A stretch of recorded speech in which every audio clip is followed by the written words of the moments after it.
is entitled Land Restitution versus Land Redistribution. Is this the debate? Our speakers today are Advocate Tembega Ndugaitobi, Comrade Constance Mukhale. Our discussant is Professor Manu Ramutsinde.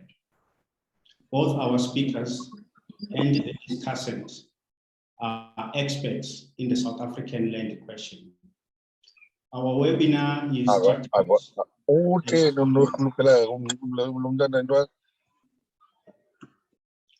could we all mute, please, colleagues, so that we have a smooth process?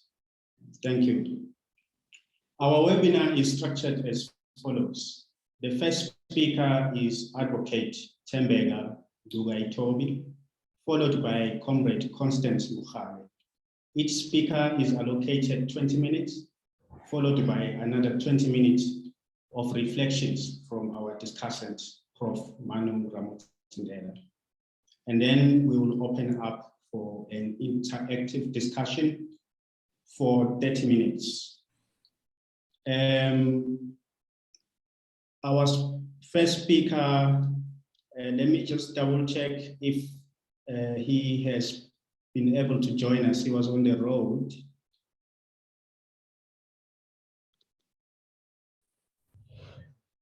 Advocate Tembega Ndugaitobi, have you joined? Okay.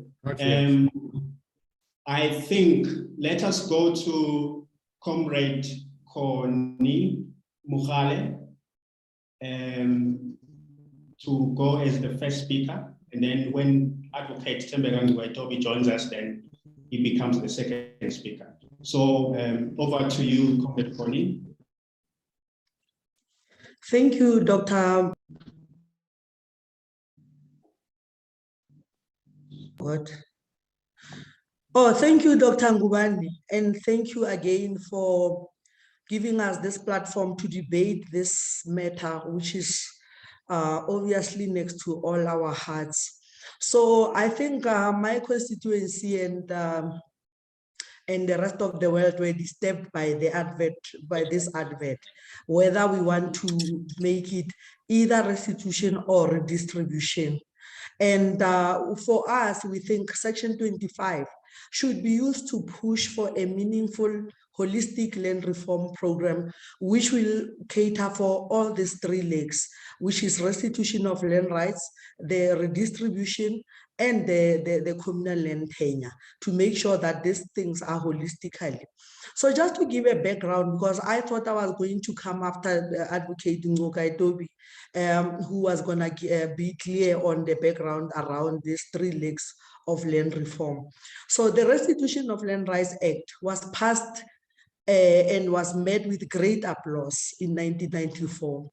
Its goal was to offer a solution to people who had lost their land as a result of racially discriminatory practices, such as forced removals. It was the first law to give effect to land reform under the interim constitution, and it provided for restitution or compensation where land was stolen or expropriated without compensation or too little compensation. So in the three legs of land reform, as in the white paper, this is the only program which is a rights-based program which has an act. It means that it's enforceable, people can hold government accountable. And claims were lodged under this act before at the end of 1998. Imagine this act was 1994. And then 1998, there was a deadline which gave people only 5 years to claim and look for the history which goes back more than 100 years. So for us, that was the problem. Those two cutoff dates was a problem on restitution to start with. And then the cutoff date of 1913, which is also limiting, it was not a problem because if redistribution was partnered with restitution and redistribution was enacted, the redistribution law and the framework was enacted the same way as restitution, but also the tenure legislation addressing communal land tenure under Section 25, subsection 6. If we had a Communal Land Rights Act, which was going to make sure that people have tenure security in the communal areas, then land reform was not going to be as complicated as it is. Now, because a claim said to be launched at the end of the 1998, and there was a flood of claim coming in, mostly from rural areas, which was complicated claims. The Restitution of Land Rights Amendment Act was also so before I talk about the Amendment Act, the restitution process became as slow as a snail pace. So it was a problem, because we expected that it was going to be finished within 5 years, as the ANC policy was saying they were going to redistribute 30% of land within 5 years. But because the redistribution in the era of Derek Hanekom, there was this settlement and land acquisition group, which is a redistribution program. It was so for redistribution, we never had a law guiding that process. It was only programs which were changing as the president changes, that changes. So Thabo Mbeki came and introduced the LRAD, the land for Redistribution and Agricultural Development, which was also an elite, because if you don't have a bank account, if you don't have a proof of address, if you can qualify for a loan at the bank, you don't qualify for those programs. So I think the first redistribution, the settlement and land acquisition program, had its own limitation, but for me, it was the best redistribution program. And then there's this proactive land acquisition strategy, which reduces people into caretakers of the land until government decide what they want to do with the land. You can be on the land for 5 years, and then that contract will be renewed like that for the period of 30 years. So redistribution has been an elite program which didn't really yielded much result. And then the land tenure, the Communal Land Tenure Act. So for me, it should not be either restitution or redistribution or whatever. There has been many forums which made sure that land reform made recommendation for land reform to be accelerated. And I want to make an example and refer to the two panels, which is the Motlanthe High Level Panel and the Advisory Panel on Land Reform, the Presidential Advisory Panel on Land Reform, which recommended that if there's going to be any amendment of these two bills, of either the CPA Act or either the Restitution of Land Rights Act, it must make sure that it strengthens the Land Claim Commission and make it accountable to claimants and to Parliament. So this bill must create strong and enforceable duties of the Department of Rural Development and Land Reform and other sister departments like the Cooperative Governance and Traditional Affairs, like the Department of Minerals and Energy and the Department of Agriculture. Now they have met. But so those recommendations are just ignored because apparently there's no political will. If you look at the budget that is being allocated every time to finalize restitution claims, it is so limited, and the capacity of the commission itself, it is neglected. So we know that this can be done. So people who are advocating that restitution should go away, for me, it's a betrayal of the promise, because restitution, for us to defend, when this expropriation of land without compensation resolution was passed and the public hearings were done, people were saying, yes, let's amend the constitution. Well, they've got their reasons. But one of the things that we defended the constitution as the Alliance and its partners was because we didn't want people to start messing up with this, because we knew that the first target was going to abolish the Restitution Act, because apparently an afterthought is that it was just it's a burden. it's a burden, and there's no intention of redistributing the land to the Black majority. There is no intention. So for me, the challenge is to use Section 25 and the Constitution to push for a comprehensive land reform with restitution, redistribution, and a meaningful tenure reform program to make sure that once we have that holistic program, then we can redistribute. We can start saying redistribution has been kickstarted, and we must finalize the old claims. So the process was that there was an introduction of the amendment bill to open up for claims, but it's recorded. The people from the department, the commission, even President Zuma himself made it clear that the reopening was never meant for people who were left out of the 5-year program to come in. It was just meant for traditional leaders who undermined the democratic government by then, because I don't know why is traditional leaders, why did they not lodge the claim at that time?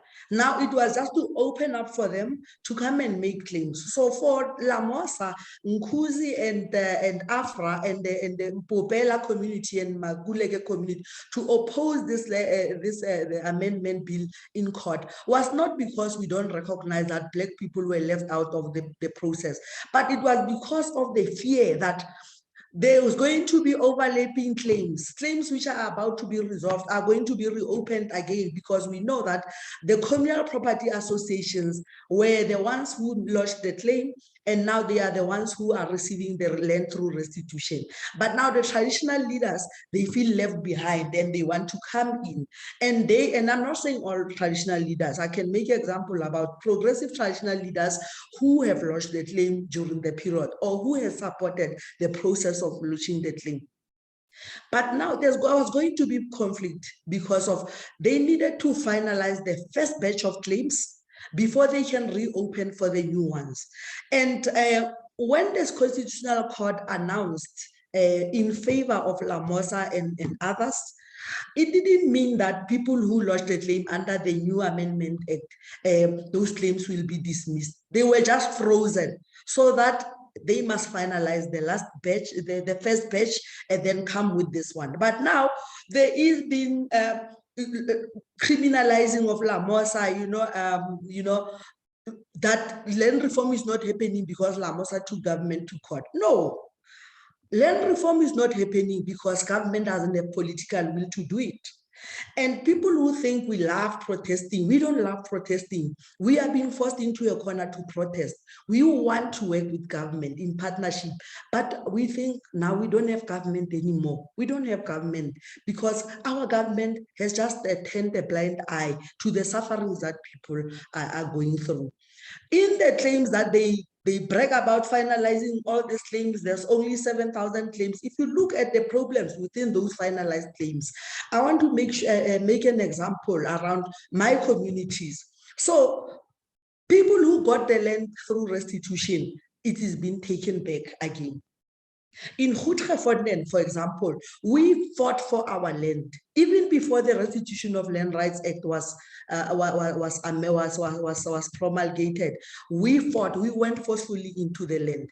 Today, we are being told you don't have the land will fall under municipality because you guys had a financial compensation. A financial compensation that cannot be accounted for as to who got the financial compensation, who are the list of beneficiaries, who made the decision that we don't want land. After we sweat, after we confronted the apartheid government about our land, now we don't have the land. In Batlou, they took all these other claims and amalgamated it into one claim and gave it to one CPA. So we've got the Volksstreits Knoop, we've got the Omega claim, we've got the Batlou community and the plot owners, people who bought land and lodged for that land independently. You find 100 KRP numbers clouded into one, given to one CPA, which later the CPA chairperson becomes the traditional leader.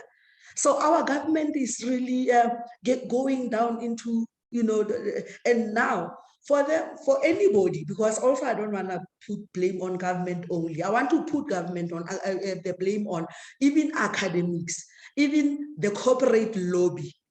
Because the land that they thought was dry and arid, and they dumped us into that land. Now they found out that this land has mineral deposits, and they want to just make our rights weaker so that they can come and not get our consent and just come and mine or build big malls which are not which are undermining our local economies. So I want to blame the corporate lobby. I was also want to blame the academics who are sitting in policy making spaces and advising government.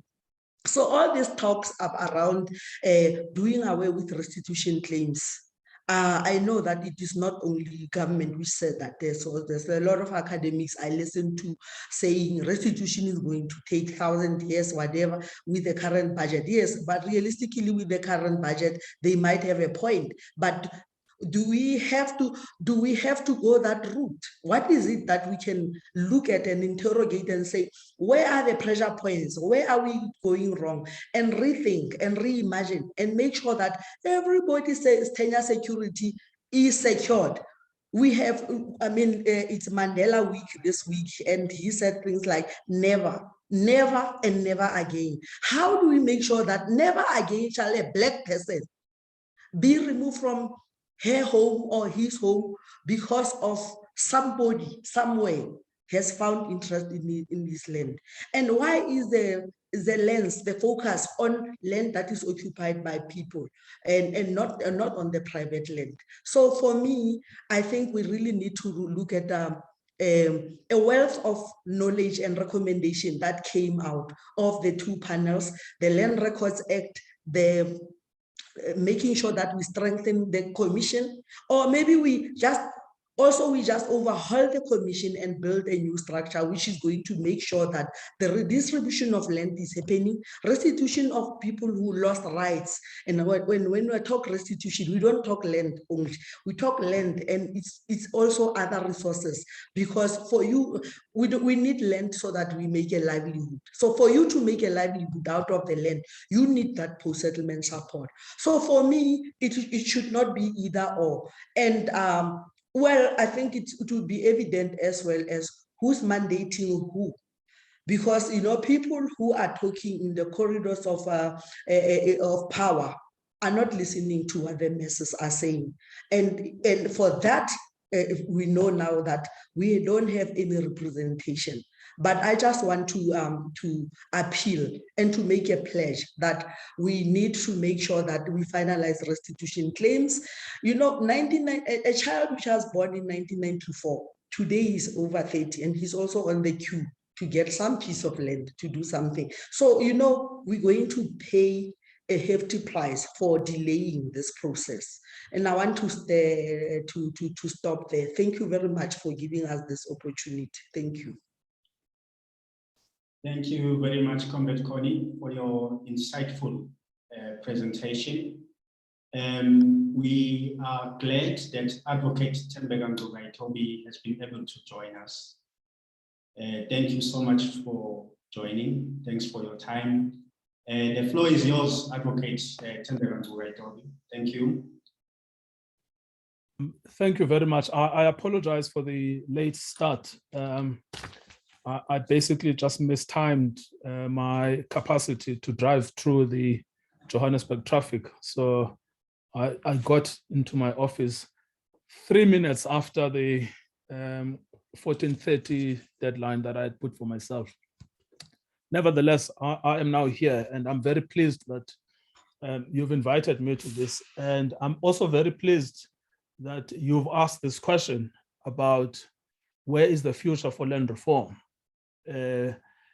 Although you've put it as a binary between restitution and redistribution, the bigger question you are asking is where is the future for land reform? And I think, like Connie suggests, that perhaps the choice is not a binary one, but it is about situating the process of land reform in a larger sort of historical and contemporary trajectory. So And also because it's actually one of the items I try to address in Land Matters. It is a huge contemporary discussion about where do we put the future of land reform in South Africa. So what I want to do, and I hope I'll be able to do this within the time that I've been allocated, but the first thing I want to look at is just conceptually to try and distinguish the land reform legs of restitution and redistribution, and then to try and understand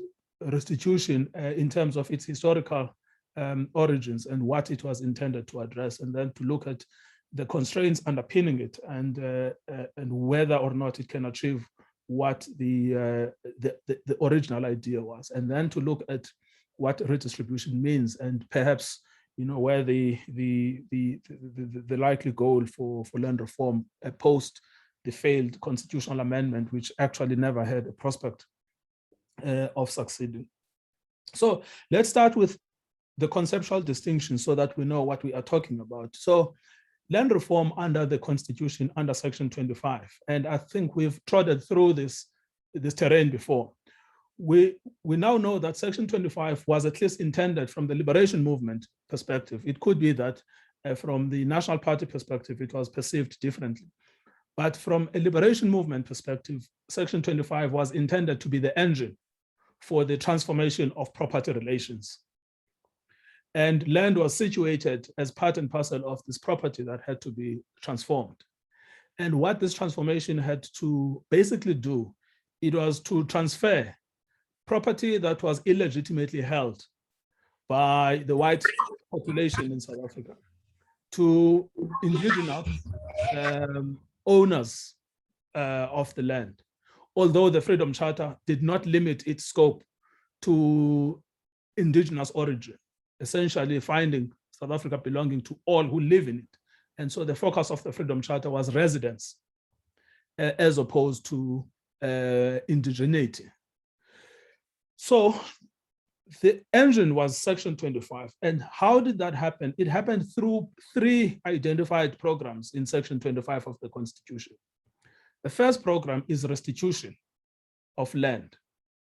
The second program is redistribution of land. The term redistribution itself does not appear in the Constitution. The Constitution uses the term, a looser term that essentially says equitable access to land. And then the third area has had to do with securing tenure. So people that do not have safe rights to live on the land and who can be kicked out of the land arbitrarily. Those were the 3 legs to land reform. Security of tenure is not about securing ownership over the land. It is about securing the rights to live and to use the land. But the 2 programs, restitution and redistribution, are about securing ownership to the land. How do they differ? Restitution is intended to cater for a defined group of persons or descendants of communities who can show that they lost the land or the rights in land through racial discrimination under the 1913 Native Land Act and the subsequent acts that were passed after the 19th of June 1913. So it's a defined group with defined attributes. And then you look at redistribution. Redistribution was left largely undefined in the Constitution. And the Constitution merely imposed an obligation on the government of the day, the ANC government, to take legislative and other steps to ensure that everyone receives land on an equitable basis. That has been taken to mean that people should be given land based on their needs, as opposed to their historical association to the land, which is what the restitution program intended to address. So we know that that is the conceptual distinction.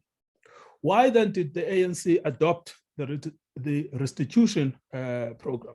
We have to go back in history to understand the redistribution program.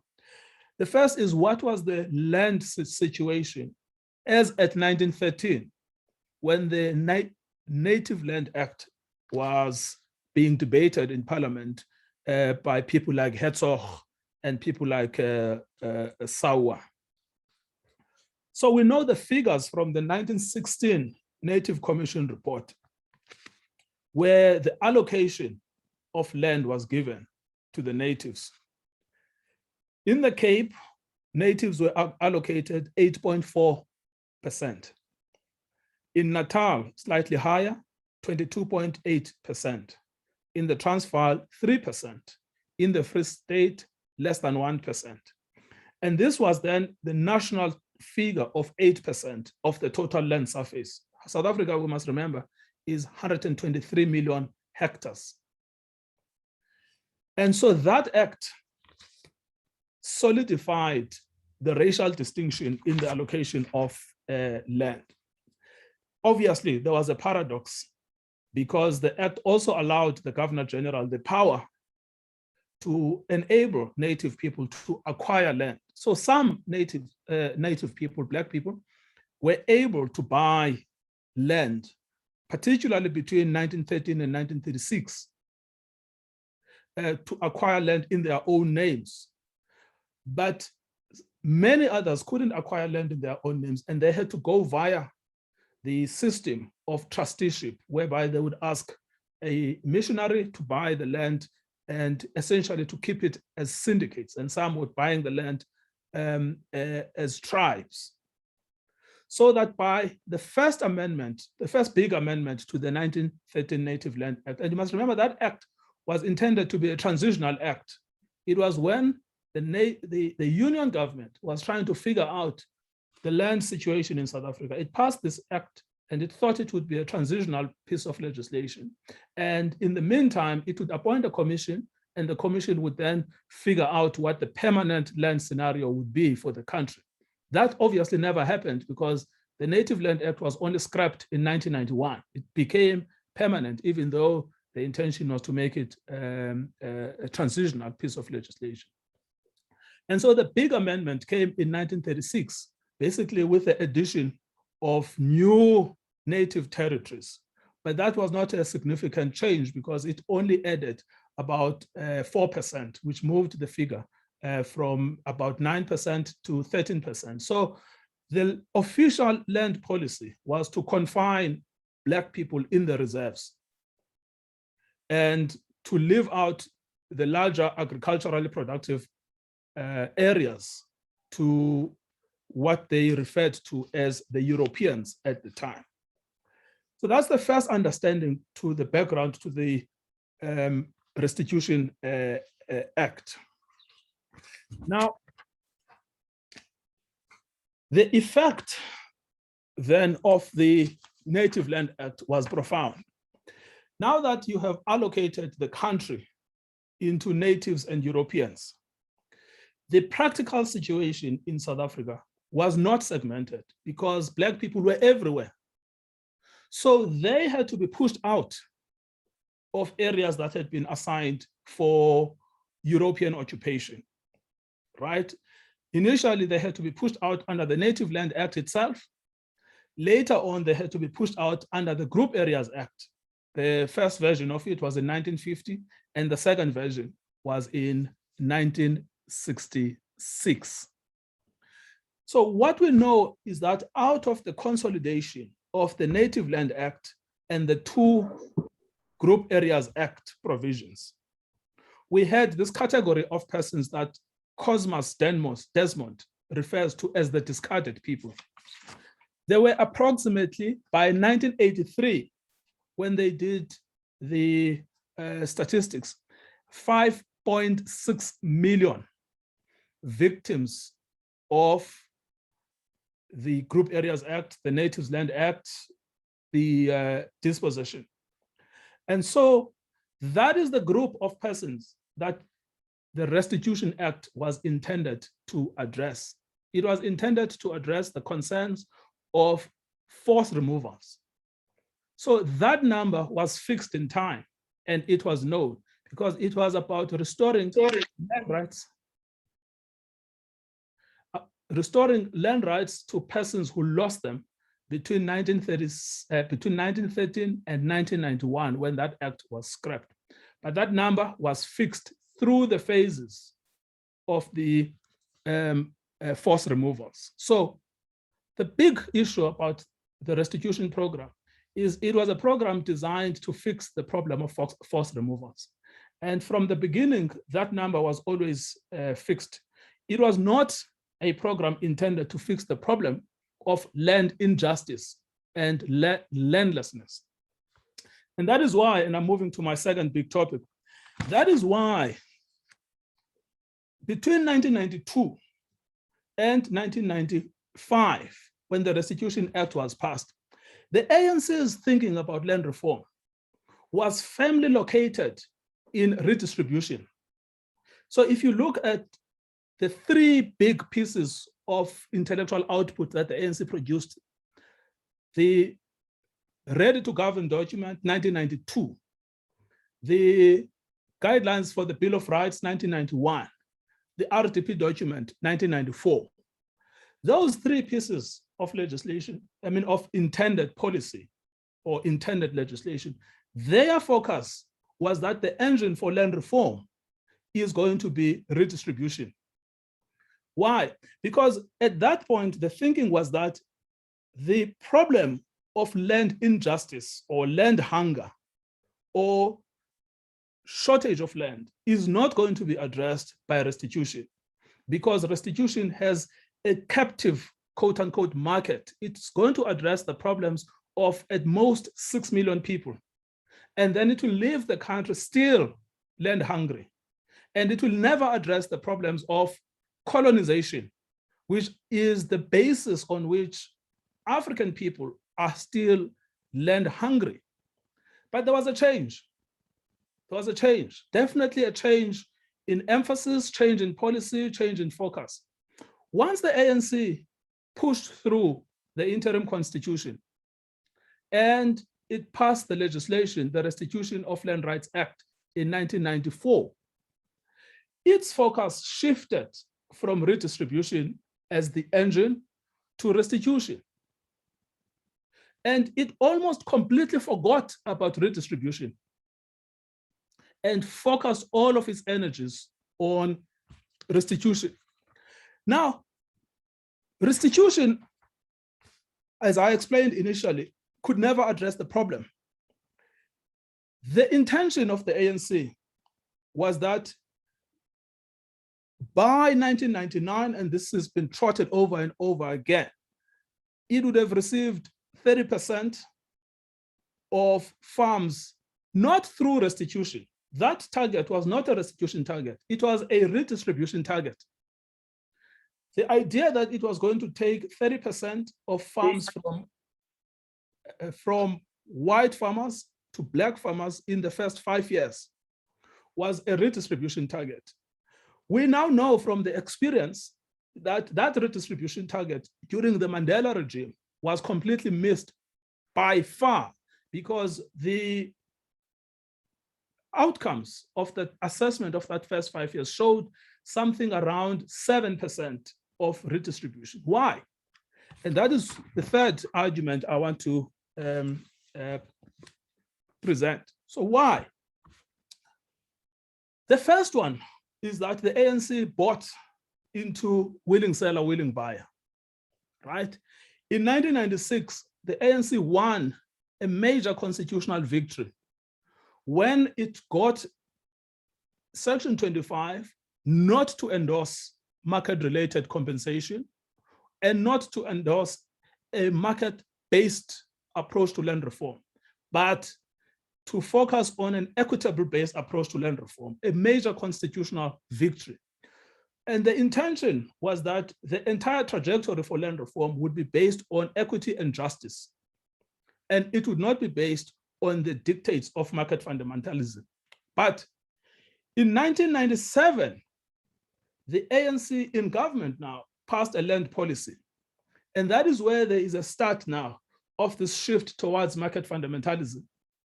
And it passed a land policy which entrenches, right, the willing seller, willing buyer doctrine. But not only does it entrench it for purposes of acquisition and buying, but it entrenches it as a land reform policy. The land reform policy is going to be driven by the dictates of the market. So instead of the state pushing out for sales of farms, it would wait for farms to be put on the market. Now, that had two consequences.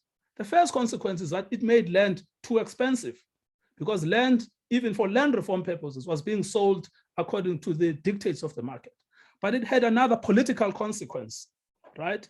And that political consequence was that the land reform process was driven by landowners, right? Landowners then decided which land they put in the market.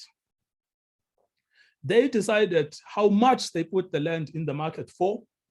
They decided who buys the land, because if they don't like the buyer, they just pull the land from the market. They even decided what is done on the land. And that is why recently the University of Stellenbosch has published this remarkable statistic that shows 99% of all land that has been made available through redistribution has been grazing land. And high-value commercial agricultural projects has only constituted 1% of land available in the market for acquisition for redistribution purposes. It's a reflection of the dominance of landowners in the entire land reform value chain. The third explanation for this, about why this has been, there has obviously been a systemic, a chronically corrupt and an inefficient redistribution, restitution model. So think about what President Kgalema Motlanthe said in 2017. Let me just read this out.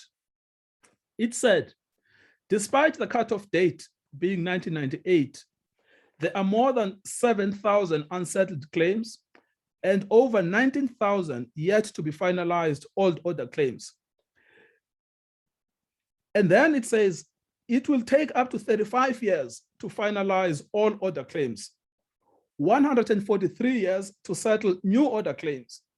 And if you reopen the claims, it will take 709 years to complete land restitution as a whole. So you have three fundamental problems, well, maybe four. The first one is that the target is limited to no more than 6 million. The second one is that there has been an outsourcing of the process to the private sector, to landowners. The third one is there is an adherence to market fundamentalism. And the fourth one is that the system is chronically corrupt and inefficient. Now, that is why recently there is a talk openly about abandoning land restitution. And if you factor in on land restitution, that a lot of claimants, and that's why sometimes they give you a figure of 90% settlement and whatever, a lot of claimants have taken money, have taken cash. But as soon as they've taken that cash, they come back to the queue of RDP houses. Why? Because the fundamental contradiction, which is land hunger, remains unresolved. So my argument is land restitution as an engine for land reform was never intended to be the primary basis for land reform. It was always land restitution that was seen as having the possibility of resolving land injustice. But as soon as you change the focus and concentrated on land restitution, it was clear that you will never address the problem of land injustice and land hunger. Does that mean, as Professor Ben Cousins has suggested, does that mean that we should now abandon land restitution altogether? I don't suggest that land restitution altogether should be abandoned. What I do suggest is a complete policy shift to redistribution. It is still important to address restitution, even if it is limited and even if its outcomes are modest, because land restitution is the sole program that answers the question of what the struggle was about, because it attaches a particular person to a particular piece of ground at a particular place in history. And that is why after 90 years of being disconnected from the soil, when Black people are reconnected to the soil, they celebrate. Some of them even cry tears. Because from their perspective, that historical, spiritual, sometimes emotional connection to the land is probably more valuable than the economic benefits of using the land. But my argument is, if the focus of the Constitution is resolving the crisis of land injustice, that crisis can simply never be resolved by restitution. What does redistribution then look like, which I say is the primary instrument for resolving the crisis of land injustice for the future? What does this look like? Well, the Constitution gives us a canvas, but the canvas is blank. What it means is that we have to start putting words onto that canvas of redistribution. Certainly, what it does look like is it does not promote a market-based solution to land hunger. It does not promote the dominance of landowners. It does not promote the use of willing seller, willing buyer. What this is all about is that the interests that should be at the heart of redistribution are the interests of the landless. Not through a highly judicialized process. We've got a highly judicialized process, but primarily through a political process. The over-judicialization of land reform has also tended to put the lawyers at the front, the historians at the front, the property valuers at the front, the judges at the front. Essentially, the professional classes have colonized land reform. It's time for them to pull back and the dispossessed to take the agenda forward for land reform. So more than the outcomes, the process of redistribution is about the process. What is the process that we are going to follow? Whose interests are we going to privilege? And those must not be decided by us as the professional class. They should be decided by the landless, if this is a crisis of landlessness. But there is an additional element to it. I began by outlining, in a sense, the contradiction between resolving the crisis of landlessness and using sort of nativism to resolve that problem. One of the crises we face right now is a contestation for limited land space between natives and non-natives. Right? We are not speaking about that. And we should be addressing that if the intention is to resolve the crisis of landlessness. Another crisis is resolving the problem of contestation over limited resources because of its gendered and exclusionary nature. The Freedom Charter says, land shall be shared among those who work it. People who primarily work the land on every statistic are women, but the primary beneficiaries of land reform on every statistic are men. These are the two crises that face us, even as we extol the virtue of land redistribution. I should stop here. I think I've made my case enough. Thank you. Thank you so much, Advocate. Thanks for your incisive presentation. And now let us hand over to Professor Manu Ramutsindela as our discussant this afternoon. Professor Manu Ramutsindela is a Dean of Science at the University of Cape Town, and he has written quite extensively on land restitution. Over to you, Prof. Thank you. Thanks very much, everyone in the room, and for this opportunity to really reflect on land reform in its various dimensions. I listened carefully to the speakers who took us back to why we are here, gave us historical context that we can use to understand the obstacles to land reform and what needs to be done. I'm going to pick up on a few points that have been raised by the speakers and use them as part of my role as a discussant. But before I do that, I want to extend the conversation on redistribution and restitution, beyond what the speakers have given us so far. More recently, there has been a suggestion that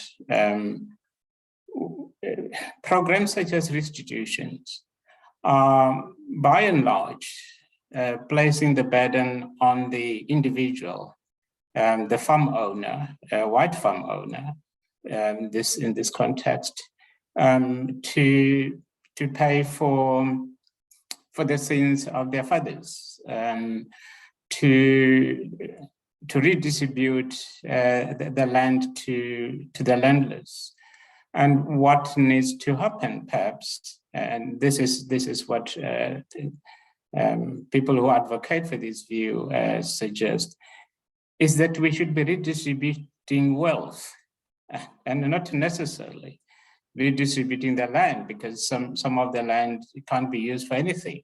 If you redistribute the deserts in the Northern Cape, the argument goes, what will people do with that?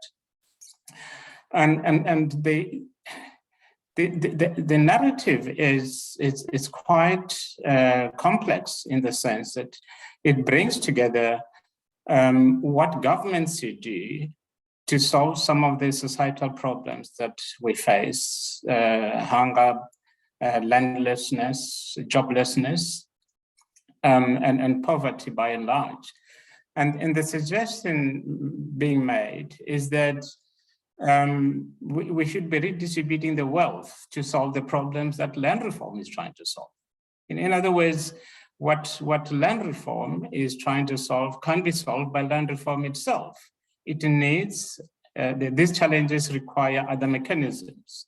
And people refer to the grants that should be given, the living wage, and many other such schemes that could then alleviate the societal challenges that we face as a country.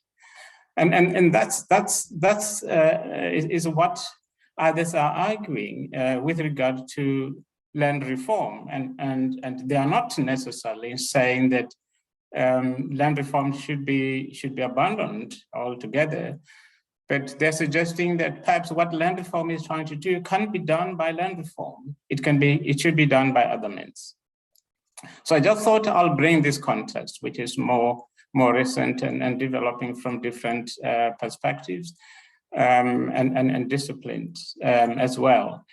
So to go back to the point raised by the presenters very eloquently, I think we should appreciate the difficulties. Some of these difficulties are conceptual about what we're dealing with here. We're also dealing with resistance to land reform, and this resistance comes in different ways. Whenever there's a problem with land reform, people think that maybe this is not the investment we should be making, both in terms of efforts, time, and money. We should be doing other things. And that's part of the resistance. And maybe what we need to factor into the discussions about land reform and the debate that have perhaps gone in circles is that there is resistance towards land reform, and to understand the forms that resistance take in order to be able to deal with it. But if we go to some of the points that Connie raised, I think restitution, of course, is seen as a burden, and you're absolutely right. It's seen as a burden for the state, and at some point the state decided that to show that restitution is working well, they should bring some of the claims together. Instead of having 10 claims that they have to resolve, they've got to resolve one claim, and they can tick the box that we have given out so much land. And if one goes through the reports on land reform, they are more about the hectares that have been distributed. They are more about numbers.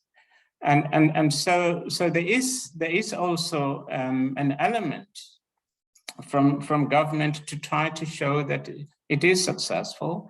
And of course, now of late, there's been an admission that things have not worked out as they were planned. So it is a burden seen as a burden on the state. But people who bear the brunt are the landless. People who bear the brunt are the ones who have submitted land claims and nothing has happened to their land. At the same time, when we hear people acquiring land, or buying land, large hectares of land, and sometimes not even for agriculture, but just to have a big piece of land, just to have the farms where they can do whatever they like. So it is important that we unpack this concept of the burden. How did it become a burden? And who is to bear that burden? If we look at the process of giving people land and taking it away, which Connie, you made that point very strongly, and I think that's a tragedy, because it means that land reform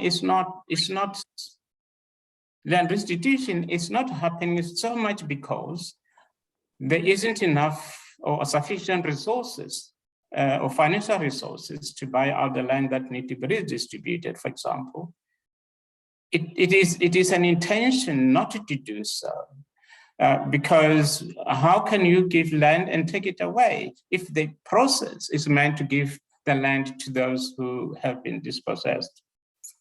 And this has been made quite clearly in the discussions. But amalgamating land claims has had its own complications, and I've witnessed this in some of the projects that the government did in the provinces to try to do an audit of land that have been amalgamated. Even the systems that were used to amalgamate this land, the management system, had to be changed several times, because then it was becoming very difficult to understand which groups have been merged together and which land they have to be assigned to. And so these processes have bedeviled the acquisition of land, the redistribution of land through restitution. There is an argument, and I should just add this, that restitution is also about redistributing the land, because when people claim for the land and they get the land, then we are redistributing the land. So there is that language in the debate. But what I found very puzzling in the restitution process is that what is being restituted does not approximate even the value of the land that is being allocated to communities. What do I mean by that? So if we calculate the value of land as when this land was taken and how it has increased over time, how much do we need to restitute to the communities? And so the giving back the land has also implications on what is on the land. There are people who have claimed land with where there are forests, people who have claimed land in protected areas where there are wildlife. What the restitution seems to be restricted to is simply the land surface. And so the other value, the other products of value that go with the land are not necessarily packaged in this. And if we go into the minerals, this becomes much more clearer on what we're giving back to people. And so it is perhaps important for land activists, scholars, land movements to really think of the strategies by which people gain what they've lost in totality, and not necessarily a piece of this or that. People have lost their housing, they've lost grazing land, they've lost so many other things, and what is being returned is actually not necessarily part of that. And we should be very careful about what is being returned.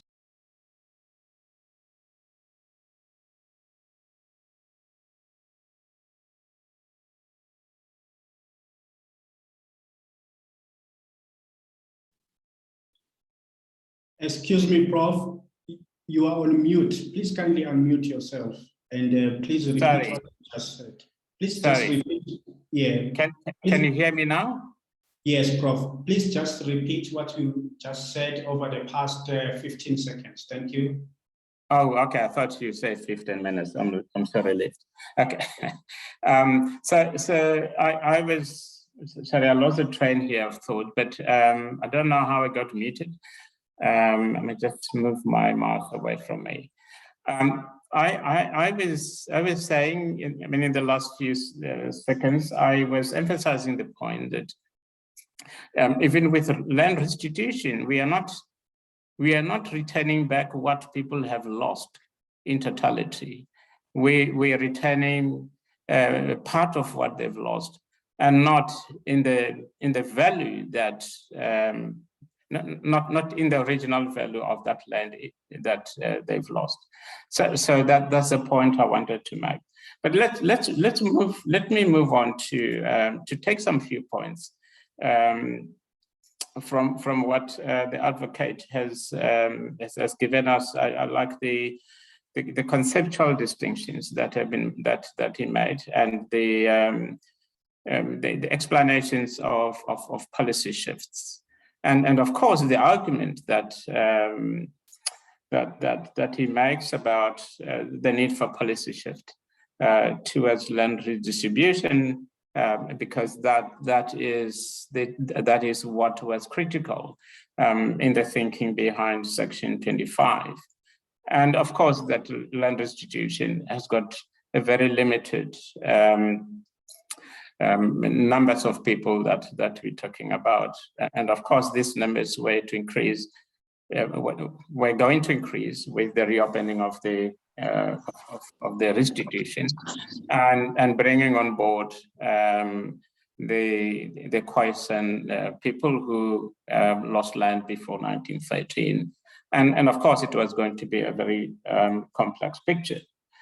But I think the dominance of landowners in the redistribution of land it is a real problem, a major obstacle. But how did they come to dominate that process when it is in the hands of a black government? White landowners dominate this process, of course, through market forces, because of the strong hands they have in the economy. Can I just take am I still audible? Sorry. Yes. Fine. Okay. Fine. Okay, that's fine. So how do they become dominant in a majority government that has got all the intentions to redistribute the land? And of course, here we can look at the market forces, and I agree that the 1997 marketization of land reform was a turning point. in what we have now. In the interest of time, I just want to take on the point of the professional class that have colonized land reform. And of course, this is a trend in land reform in many parts of the world, where the main beneficiaries of land reform are the lawyers and professional groups that have got to do research on land reform. And how we allow that to happen becomes important. It becomes an important question. And I would think that part of the strategies to push for land reform would be, land reform that we want to see would be to engage with some of these processes that have created hegemonic groups within the process, and that have infiltrated many of the processes that have been put in place to ensure that land reform doesn't deliver what we had all hoped for. So in short, colleagues, I will give those as my remarks, and I hope that in the time that we have, we can raise some questions and debate. So thank you very much for the opportunity. Thank you so much, Prof, for your inputs. So colleagues, comrades, friends, now it's time for our general discussion. We welcome questions and comments. So I will take the hands that I see. Please raise your hands, colleagues, so that you can be given the floor.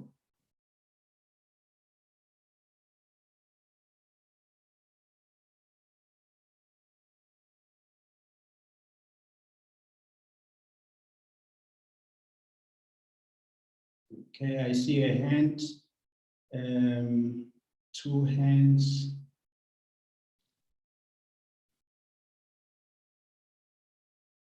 Okay, if my colleagues at CSRP could help me identify, some hands are not visible on my part. Okay, I got it now. We have 3 hands from Musa Zagwe, Richard Levine, and Baby M. So let us start with Musa Zagwe, and then we go to Baby M. And then we go to Baby M. And then we... Yes, thank you, Dr. Good afternoon, everybody. I hope I am audible enough. I'm actually on the road, but I also have benefited in this wonderful discussion about the very important question. Are you able to hear me, Dr. Yes, Comrade Zagwe, you are audible. No, thank you very much. I actually appreciated the speakers. They are actually very good point that they would have made about well, the big elephant in the room. I have had benefits as well of working with organizations and with rural people discussing the very, and also even attempting to implement some of these programs. Just will highlight few things and my own reflection when I was hearing both as speakers, which as I've indicated, much appreciated. But I think what I'm actually hearing, I think at the very onset, was that I think it's not the question of either or in terms of restitution and redistribution, because I think what is becoming clear is that both they have their own kind of purposes, which needs to be kind of refocused. I think if I can still Courtney's words, we need to kind of reimagining. But I think it has actually been clear in that in the way that they are actually structured at the moment, they're actually not workable, especially the redistribution. I think we're hearing this over and over again that it has been taking over. Even the targeting is actually not people on the ground, but being the emphasis has always been on elites. And there was also even early days that the suggestion that if you target middle class and then there would be a trickle down, but that we have seen that it has actually not worked. And then also the speaker, I think the speakers rather, they also spoke a lot about the need for integration or with the rural development and other programs, because you find that even the attempts by both the programs, restitution and redistribution, the element of integration as well as the rural development to a certain extent, it's actually nil. Well, again, also the commitment from government is also questioned. How is it actually questioned? But it's not seen through substantive budget, because it's actually where you see the commitment, amongst other things, from the government. And of course, there's also the issue that was raised again of, I think, who advocate calls it a highly judicialized programs, which I also agree that the ordinary people, therefore, are not actually playing the part. Is suggesting that it's actually also again hijacked by what is called professional classes, which is very difficult to oppose that argument. I am also saying, I think in my conclusion, is that, well, even in pockets around redistribution, but those who get actually land through the program are actually not supported and they're not nurtured enough to actually even make sense. So I think it's actually we need to have a focus and a deliberate focus on this program, with the argument is that they can indeed coexist. They serve different eras, they serve different necessities. They actually need to be supported. I thank you very much, Dr. Thank you so much, Comrade Zawe. Could you please mute now? Thank you. Okay, Baby M, the floor is yours, followed by Richard Levin, Bonani Loliwe, and then Stayeni. Thank you. Baby M.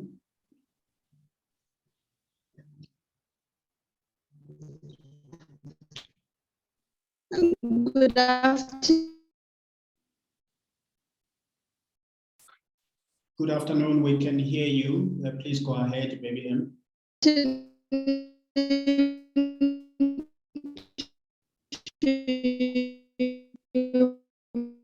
Okay, Baby M. Your audio is terrible. So why don't you just type in the text?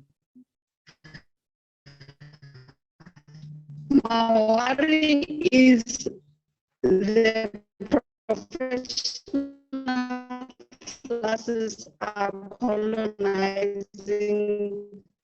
the land reform. Apologies, colleagues. There's network issues.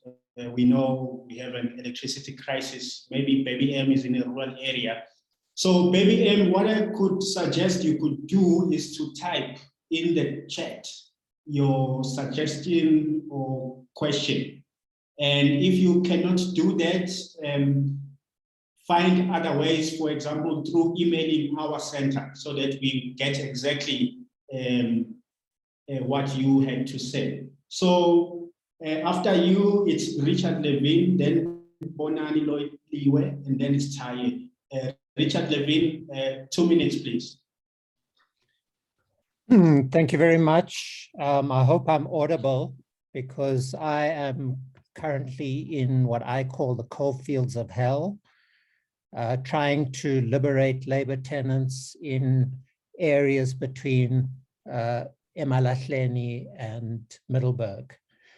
But I welcome all the inputs, and I like the way in which Tembega emphasized that we shouldn't see redistribution and restitution as binaries. I'd like to make a couple of points, though. The first point I'd like to make is that often when we come into these debates, we don't talk about what's happening on white farms. because I am, in my role as Special Master of Labor Tenants, the witness to ongoing brutality and human rights abuse from 1994 right up until 2022. And I'm witnessing it in front of my eyes in the coal fields of hell. But let me try and come to the kind of articulation that I've heard today. And that is really about, let's take section 25. And then let's ask ourselves a question, which is, why are we shaping the debate in terms of the dictates of Western civilization and Western civilization's conceptions of private property and public versus private theories of how land tenure actually originated? And I think this is one of the problems. When Tembega described land tenure, he spoke about, it's about secure access and use of land. And our whole debate around land reform is shaped by the first provision in section 25, which is the sanctity of private property, which has become the standard for just and equitable compensation, as Tembega has pointed out. So in these approaches towards land tenure of Western civilization, you find that we have notions of land being allocated by the community in exchange for corvée labor obligations, in which both communal tenure and the way in which labor tenancy has been defined, or labor tenants have been defined, which cuts out the vast majority of farm workers in terms of the legal definition, but they themselves require the same access that labor tenants are guaranteed in terms of the constitutional promise, because most of them are clinging tenaciously to their access to land and to their access to livestock.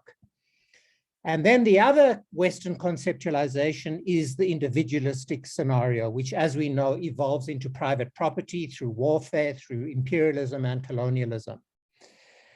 So why don't we actually look more at the way in which Tembega has defined land tenure, and then begin to look at land reform in that way, in terms of access, which is based on a variety of other factors which are possibly listed in the Constitution.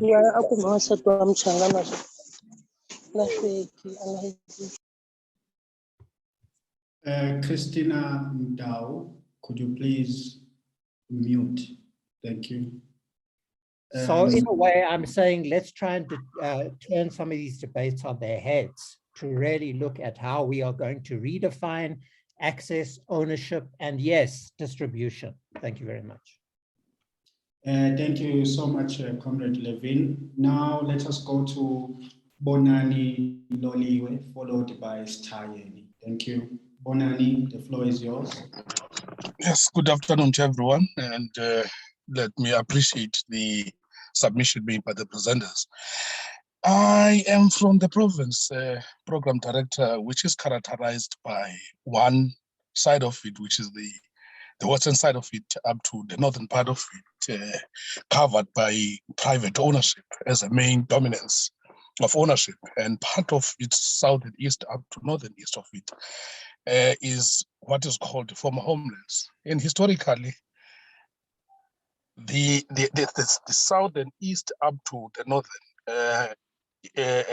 east of it has been over years been squashed into what is called villages today, in which then I think I agree with Tembega and even Connie to say restitution can never be anything else but a process of the injustice suffered throughout all these years of being suppressed, put together in what is called villages. I want that to accept it, because I was a little bit worried when I said the topic. I am on the road now, try to be quick. I just want to check from both of them, is there a possibility of what can be called a social special vehicle to drive land reform? There's a lot of characterization that Tembega puts in a form of land reform South Africa. And yes, I agree with partially, because part of what is called classes are what is acquired, sometimes to cover up some of the corruption that took place in the department. But key to me is what institution driving land reform in South Africa, which is so excluded other social partners which are needed to drive any social justice in the country. So what type of special vehicle can we, as we go forward, propose in the debate of the land reform in South Africa, so that whatever we think was supposed to be attainable within a short space of time can be seen through a justified special vehicle which is social in nature. Thank you.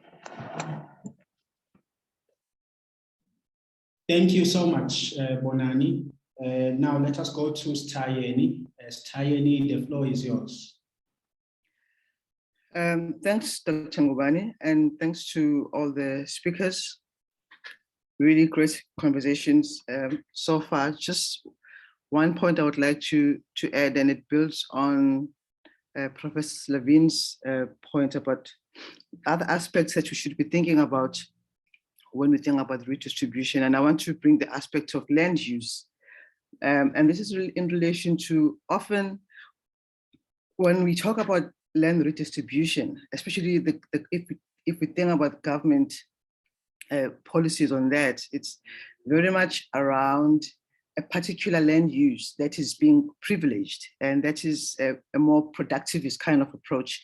So give people land so that they can produce for agricultural production in a particular way, which is very much aligned with more like industrial kind of agriculture, which is premised on private property, access to local but also international markets. That is the orientation of the kind of use that is often privileged. And it has been like that. If you just look at government policies, 1997 white paper is very clear about building a particular black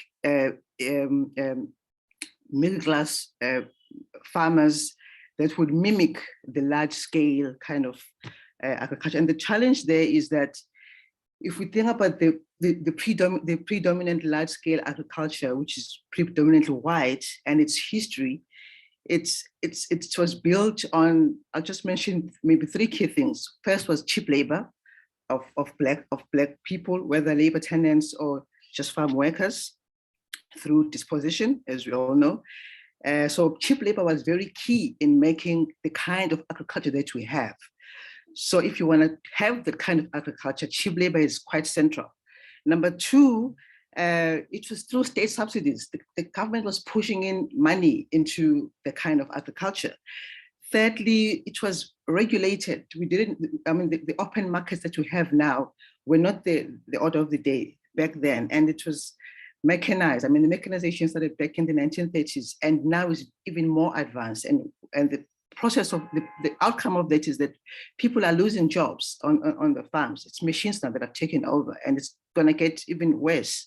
So if we think about land use and the orientation is that kind of agriculture that I've just described, then we're missing the point about how many millions of people who need land or are on the land, what they are doing with land. And so we need to be also cautious about thinking about land in terms of agriculture and a particular kind of agriculture. Where I do my research with former labor tenants in KwaZulu-Natal, and I'm finding different uses of land which are central to how people are reproducing their lives in the context where the idea of having a job has diminished, whether it's in agriculture or in many other industries. And these are people who were not even allowed to go to school because of labor tenancy. They were forced not to be in school. So in terms of skills and so on, we're talking about people whose highest level of education is standard 2. I mean, people today, even with degrees, don't have jobs. So now imagine people in standard 2, but they have skills to work the land in particular ways which the government could support. I asked people, what would you like to happen here? No, we lost land, but we were never given back the cattle that we lost. We were never given back the money that we didn't earn because we were providing free and cheap labor. So compensation comes with all of those things, not just land. And I think that's what Professor Manu was talking about, that it's not just redistribution of land, but also of wealth. So when we think about when people talk about grants and so, that is part of redistribution to people who lost land and many other things that land represented in order for them to reproduce themselves. So that's just my point. Sorry if I took long, Dr. Ngubane, but thank you for the floor. Yeah, thank you so much, sir. Let us go to Kolosa Ntombini, and then we try again to go to maybe M. Maybe your line is clear now. Okay, Kolosa, the floor is yours. Thank you.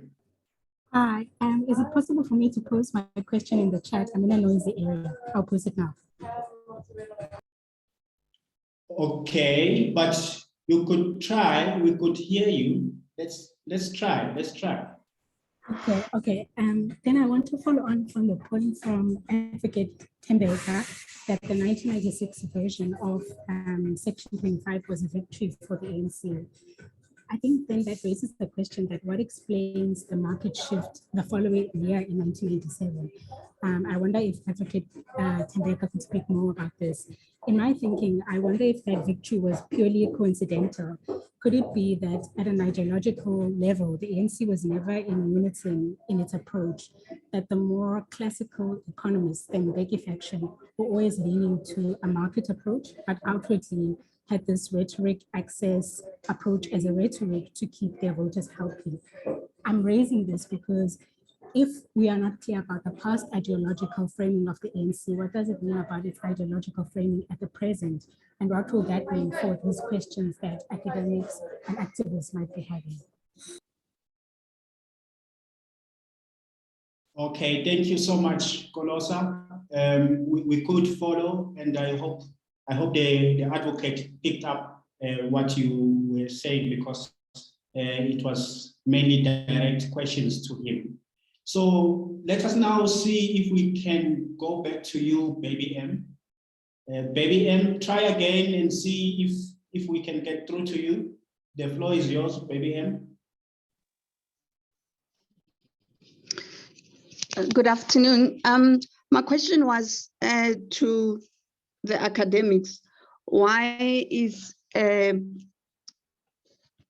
only the majority of the targeted land by big mining companies are only Black-owned land and restituted land? And why is everybody quiet and mum about it and not doing anything? Because those are the poor of the poorest who are suffering, who have been suffering since the time of apartheid. And still, the ANC government is still doing the same to them. They still allowing this to happen. The mineral and resources land and land reform are allowing these people to do this to the people. And secondly, my other question is, why is it allowed that only the Roman Dutch laws applies, and this Roman Dutch laws were never even people were never, like rural people were never even taught this Roman Dutch laws and how it works. It's only those who were likely to go to school who can actually make something out of this Roman Dutch laws, and it still does not include us as Africans in it. And hence I'm saying most of the time the land that is actually targeted are only Black-owned land that's targeted and restituted land. My last question is, in the Northwest, where I'm living, the restitution were done on our was given to the land was given to us. But the funny part is the other people's land are being compensated to the people who actually has got land. And why can't the land reform or land reform department take back the land that belongs to the other people and let the people go free to their land?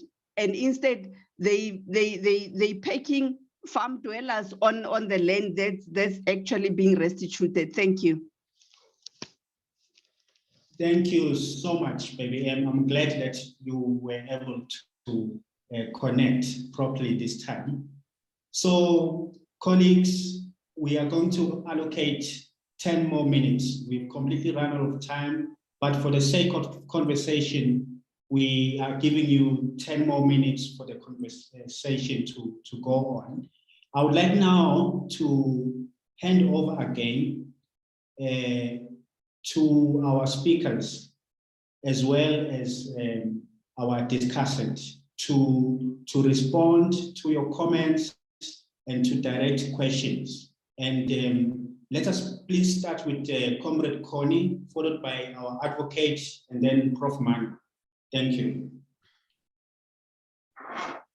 Thank you, Dr. Ngubane. For me, I think many of the questions were comments, but also I think I need to make some reaction to my core panel members. So if we are saying we don't need to redistribute or restitute land, we need to distribute wealth. What is our definition of wealth? And who gives and who receives? Because those are the dynamics. So I think the time has gone, the time has passed. We don't want to be caught up in definitions that are not meant for us. So for me, this is exactly what frustrates me about academics, coming up with terminologies that suits, that is going to delay us. I mean, wealth and land, it's still the same. You are not going to demand or wait for people to give you scrambles in the name of distributing wealth. So the other thing is that this notion, I don't know who the owner of this notion that we have put too much responsibility on white farmers who are, and stressing them about the mistakes of their grandparents. And what do you see when you look at Black communities? Are you not seeing generational stress, generational poverty inherited as a result of this very same action? And if we can just work together and put our heads together to make sure that we are not biased in the way we're thinking, as much as white farmers or the current generations are not responsible for the past injustices, we also not responsible. And unfortunately, even in the Bible, it says children will bear the consequences of their parents. So whatever you do now, whether you are Black or white, you must know that your generations has to account for whatever we do now. So I don't buy that stress thing. So that there's no resources to buy the land back. Who said we want to buy the land? We don't care whether they buy it or who want land back. We don't know how they're gonna do it if they don't have resources. I think this country has redirected resources to something else. There's a lot of resources here, but the problem is these resources are not used properly. It is a matter of planning and management and the negotiating. Because when we raise funds, we're not going to raise funds from investors or whoever only, but also from us. Now, if you look at the people, the compensation method and formula that they used when they compensate the Black person, they don't take into consideration the value of the land. And I think I need to agree with Professor Mann and his spot on the value of the land and how it increased over time. The thing is, he needs to advise the commission because they think they're gonna give 100,000 per family of 60 people, and that is restitution to them. But then they compensate white farmers 1 billion rands to one family. So this is the thing when we're saying restitution and redistribution and tenure reform should go together. We need to make sure that we don't just cut across a corner, because if we don't do things right now, no matter how slow are they, but they need to be done right for the future generations to make it easy for the future genre. Otherwise, it becomes a question that is hanging in our corner. So I think I really agree with my core panels, but there are things that needs to be debated. If we are to calculate the value of the land that when the time it was lost up until now, we were not going to be able to compensate. And that is why terms like just and equitable came into place. But we don't have to really just brush it off and say, no, we gave them 100,000 and that's it. And leave them to reduce Black people into labor force. That is the poor people saving somebody else. I don't buy the issue of just share and wealth redistribution where we have to beg. We have to be in the receiving end and somebody has to make sure to decide how much we are worth. And I think those arguments must be discarded at all costs. Thank you very much. Thank you so much, Comrade Connie. Advocate, the floor is yours. Yeah, thank you, Comrade Ngubane. Of course, you know, Connie and I have been sharing these panels, I think, for more than 10 years. So we tend to agree for most of the time. So even today we agree. so, you know, everyone who's actually been in the actual struggle for land reform, you know, not people just showing up for rhetoric. So, because I think largely we know the problems, actually, the problems. And I was very pleased to hear actually from the discussion here, you know, people coming with actual practical difficulties that people face in the implementation of policy. And Professor Levine as well, I mean, it's been fascinating to listen to him. He also is in the trenches, you know, trying to fix the problems of tenure of labor tenants. You know, it's also a problem. I mean, I think what I'm hearing, you know, I'm just going to say three things. You know, I know you are out of time.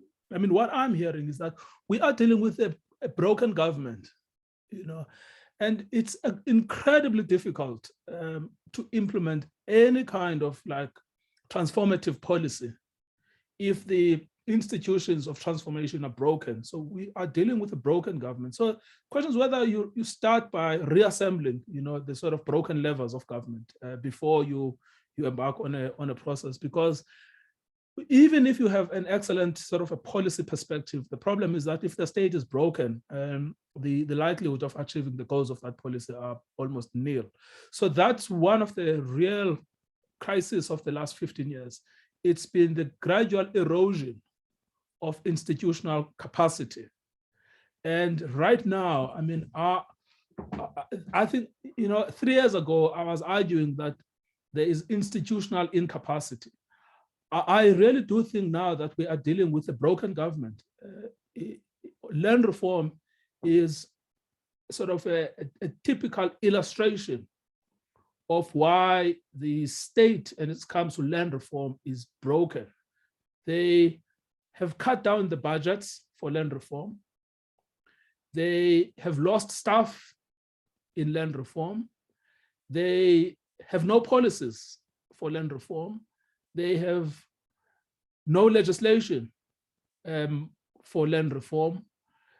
They have not been able to implement the recommendations of the SIU of systematic and institutionalized corruption within the land reform program. So all of the signs of a broken government are pervasive when it comes to land reform. So there is an urgent need for land justice activists to seriously consider the question of the reconstruction of the capacity for doing land reform. This idea that some revolution can take place when you have a broken system, I think it is a bit of a fallacious expectation.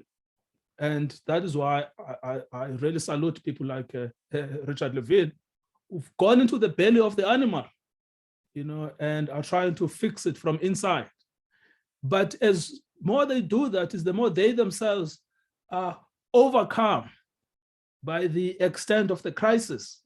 The second thing I want to say is around economic thinking and shifting. I think we need to understand the 1997 shift through the lens of GEAR. Because GEAR is the major macroeconomic strategy adopted in 1996, which then explains subsequent policy choices.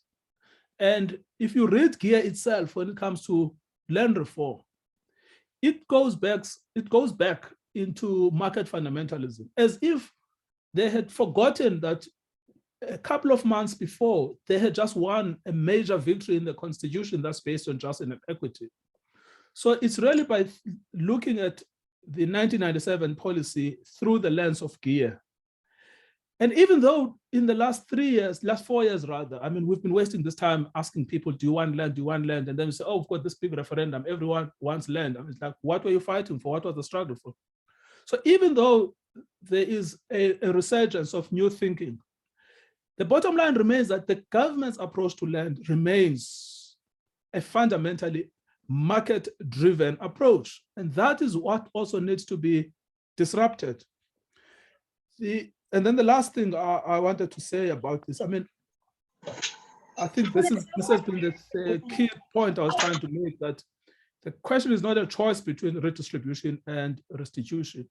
The question is really finalizing what restitution was intended to achieve.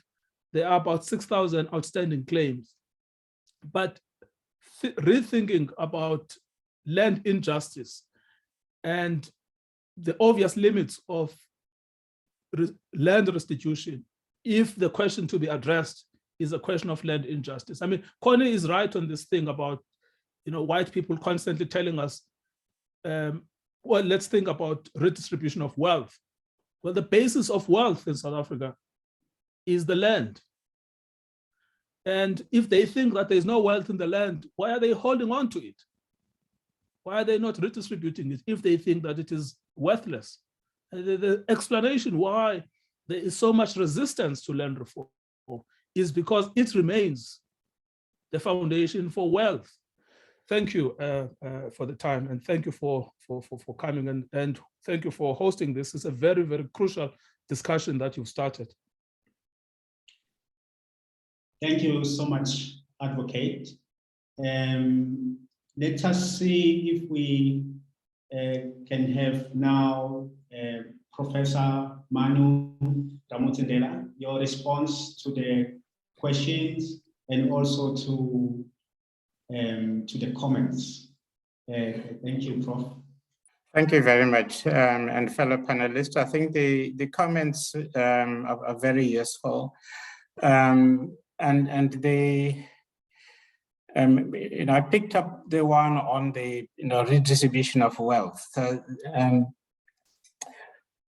that is a narrative which is developing, and I think if we don't tackle it in its various dimensions, it could lead land reform to something unknown. But it is an argument which is developing, and I must declare it is not my argument. Okay, I think it is based. I mean, if we think of wealth, colleagues working in Tanzania have just produced some interesting work on measuring wealth in rural Tanzania, and they not using the normal economic indices for wealth, and that was very refreshing for me to see how one could think of wealth, and if land redistribution or restitutions can bring the wealth that is defined by the people who have to be in charge of that wealth, that will be something to it will be something to celebrate. But while we are busy, thinking about how to correct some of the injustices of the past, how to deal with the problems we have spoken about, I worry that the world is being reimagined. The futures are being designed. Some of you would have picked up that the first African Protected Areas Congress was held in in Rwanda this past week. And that is in preparation for COP15 later in the year. Now, a worrying proposal that is coming and is already here is that countries are going to be asked to put 30% of their land into protected areas. And we haven't solved the problems of land redistribution, and much more land is going to be taken away. And that is the challenge we need to face. So as we are busy dealing with some of this horrible past that we have lived through, land dispossessions, there is going to be more dispossessions coming our way, and I think we should grapple with that challenge. And I've joined a group of people who have protested about that, but I think that is not going to solve the problems when governments come down on us, because they would have agreed, they would have signed those agreements. We still have climate change disasters that are going to impact on how we think about the land and land reform. So while the government is broken, and I agree with Advocate Tembeka here, and we need to fix some of the things, there are more even things that are coming our way. And our challenge as a group here is to think of how we will tackle that. Thank you very much. I really enjoyed this conversation, and I think it's a good start. Thank you so much, Prof. I'm going to now do justice to colleagues and friends who had taken some time to write comments on our chat. So David Ramuhano says that our government's budget does not talk to land restitution. Even during the land conference in Birchwood, it showed the lack of commitment. And Sakile Ntsubweni says that the land policy, as it currently stands, it disadvantages rural communities. For example, a part of productive land in northern KwaZulu-Natal is enclosed in the form of protected areas. And most of these areas are privately owned, and rural communities have no stake in such areas. And let me see if I can see some more comments.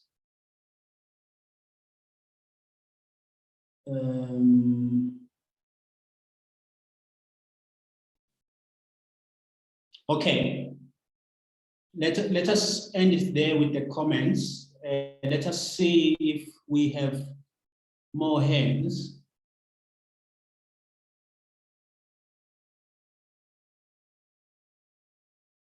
Okay, that can only mean one thing. It means that we've come to the end of this webinar.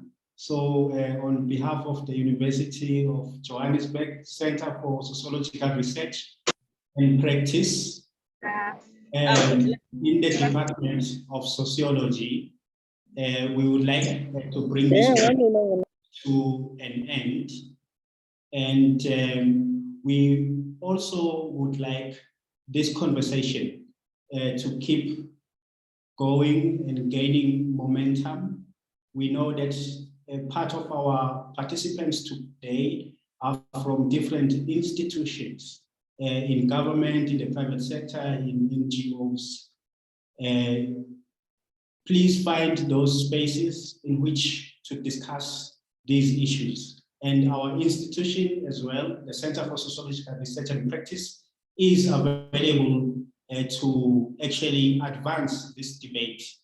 And it is a very, very inspiring webinar that we have just had.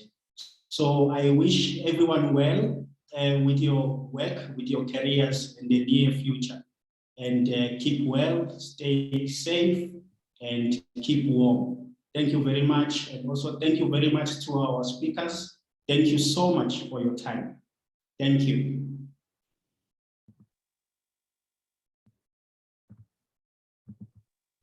Thank you, Dr. Ngobi. Bye. Bye.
Tegwa, Tegwa, Ninyone Zulu.